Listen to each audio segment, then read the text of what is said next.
ये वास्तव में विकास के प्रति गोरखपुर की आम जनमानस की भावनाओं का अभिव्यक्ति का एक बहुत सुंदर उदाहरण है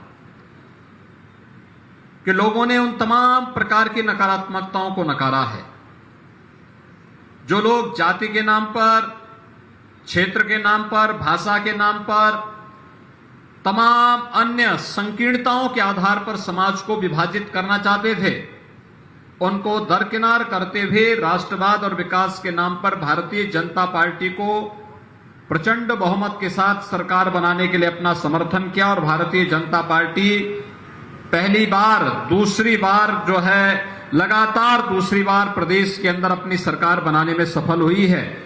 इसके लिए मैं उत्तर प्रदेश की जनता का भी हृदय से धन्यवाद करता हूं। भाइयों बहनों, विकास की इन परियोजनाओं में सड़कों की है, नालियों की है, बाढ़ बचाव से संबंधित है, विकास से संबंधित तमाम अन्य प्रकार की योजनाएं हैं जिनका आज यहां पर लोकार्पण भी हो रहा है और शिलान्यास भी हो रहा है। कुल 61 परियोजनाएं हैं। विकास की इन तमाम योजनाओं को लेकर के आज गोरखपुर के अंदर ही आपने देखा होगा, मोदीपुर से जेल बाईपास होते हुए बरगदवा तक ये मार्ग 4 लेन का बन रहा है। ऐसे सिटी के अंदर तमाम अन्य कार्य चल रहे हैं। हमारा प्रयास है और हम लोगों ने एक व्यवस्था बनाई है।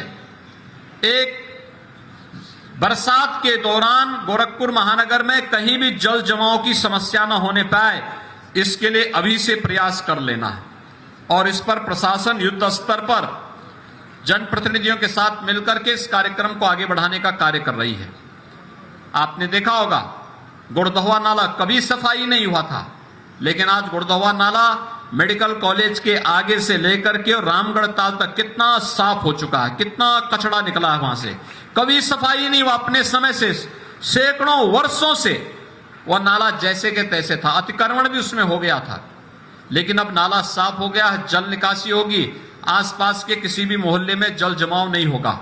और जब इसी नाले पर दोनों वो सड़कें बनेंगी आवागमन के लिए, वो एक नया पर्यटन का केंद्र बनेगा गोरखपुर में। स्थानीय स्तर पर लोगों के आवागमन को सरल करेगा, लेकिन साथ साथ व्यवस्थाएं भी बहुत बेहतर तरीके से आगे बढ़ जाएंगी। ऐसे ही गोरखपुर महानगर के अंदर रामगढ़ ताल में जब बरसात में पानी ज्यादा आता है, रामगढ़ ताल से तरकोलानी के बीच ये नाला भी कभी खोदा नहीं गया था। आज वहां पर कार्य चल रहा है, युद्ध स्तर पर कार्य चल रहा है। जितना भी सिटी का पानी होगा रामगढ़ ताल होते हुए, पूरा का पूरा पानी तरकोलानी में पहुंचेगा और तरकोलानी में बहुत हैवी जो पंपिंग स्टेशन बना हुआ है, भारी पंपिंग स्टेशन बना, वहां से पूरा पानी फिर नीचे गोरा नदी और राप्ती नदी में डाल करके खोराबार के पूरे विकास खंड को जल जमाव से मुक्त करने का भी एक बड़ा कार्यक्रम चल रहा है। आप सिटी के अंदर देख रहे होंगे सड़कों का निर्माण हो रहा है, जल जमाव से मुक्ति के लिए साफ सफाई का कार्यक्रम युद्ध स्तर पर चल रहा है, सड़कों का निर्माण का कार्य युद्ध स्तर पर चल रहा है। आप यहां पर इस पार्क का नया निर्माण हुआ, इसके बगल में ही चिड़ियाघर भी है, जू भी है, प्राणी उद्यान भी है। प्राणी उद्यान एक नए मनोरंजन केंद्र के रूप में विकसित हुआ।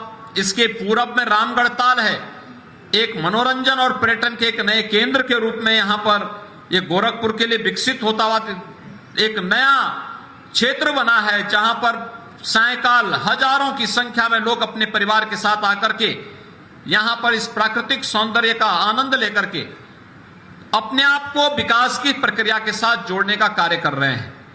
गोरखपुर का एम्स प्रारंभ हो गया है। रात्रि को फर्टिलाइजर कारखाने की लाइट आपको नए गोरखपुर के एक नई तस्वीर को आप सबके सामने प्रस्तुत करता हुआ दिखाई देता है।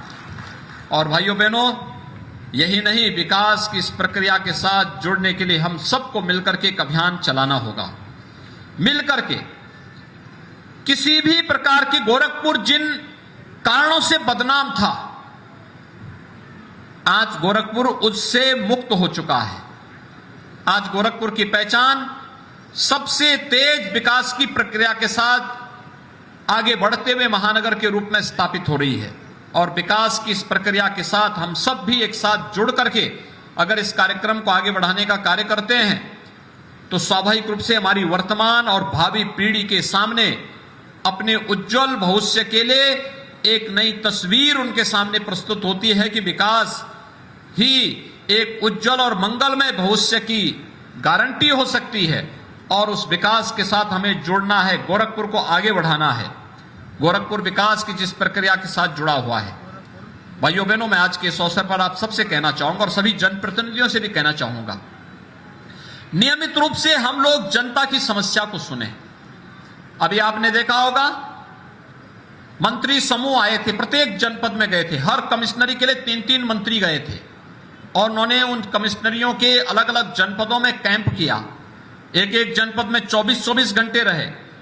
वहां पर वे कार्यकर्ताओं से भी मिले, जनप्रतिनिधियों से भी मिले, समीक्षा बैठक भी की, भौतिक विकास के कार्यों को भी किया, जनता के चौपाल के कार्यक्रम को भी आगे बढ़ाया। हमें भी जन चौपाल के कार्यक्रम के साथ जुड़ना होगा, जनता की समस्या को सुनना होगा। अगर कोई जनप्रतिनिधि, प्रशासनिक अधिकारी नियमित रूप से 1 घंटा अगर जनता जनार्दन की समस्या के निस्तारण के लिए बैठ जाए तो मुझे लगता है समाज की तमाम विवादों का पटाक्षेप हम लोग इस सुनवाई के माध्यम से कर सकते हैं। और हमें मेरिट के आधार पर न्याय संगत कार्रवाई के लिए इस प्रकार के अभियान को तेजी के साथ आगे बढ़ाना होगा। प्रत्येक की सुनवाई हो, हर एक को न्याय मिले, हर व्यक्ति अपने आप को सुरक्षित महसूस करे। किसी भी लोक कल्याणकारी सरकार का यह ध्येय होता है।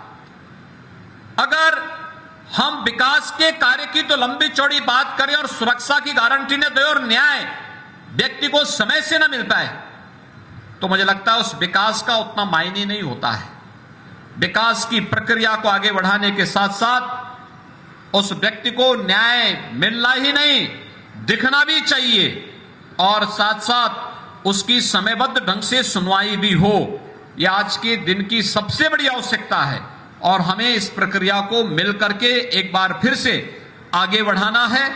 और जिस दिन ये प्रक्रियाएं आगे बढ़ेंगी, भाइयों बहनों, प्रत्येक नागरिक विकास की इस प्रक्रिया के साथ स्वतःस्फूर्त भाव के साथ जुड़ता हुआ दिखाई देगा।